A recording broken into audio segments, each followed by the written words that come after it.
what's up sa ating vlog mga amigo. For today's video mga amigo ay i-convert natin ang ating SPayLater into cash. So meron din akong ibang video tungkol sa GCredit, GCash, GGives, sa Lazada, SPayLater. So pwede nyo i-check yun mga amigo. So gamit lang natin ang mobile phone. So mula dito sa ating home screen, open natin si Shopee. Yan mga amigo. Yan. So meron tayong SPayLater na may offer si Shopee sa atin na 1,000.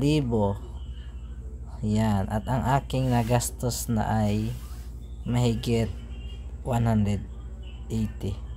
So paano nga ba ito mako-convert sa cash? Madali lang yan mga amigo.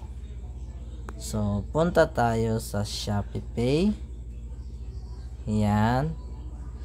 Dito sa Shopee Pay may makikita kayong load and bills travel. I-click mo lang yan. Yan. Then buy load. Then select ka ng network. So I choose TNT. Yan, ilagay lang yung ating number.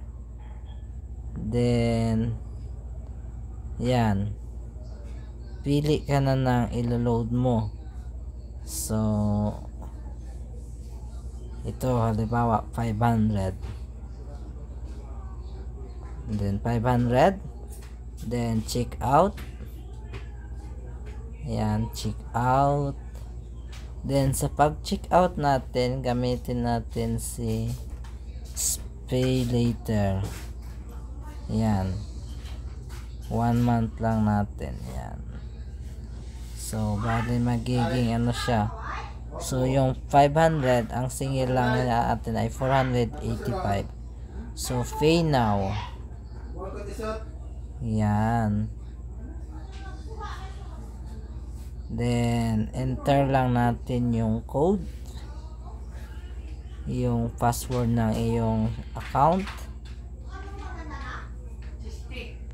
Ayan.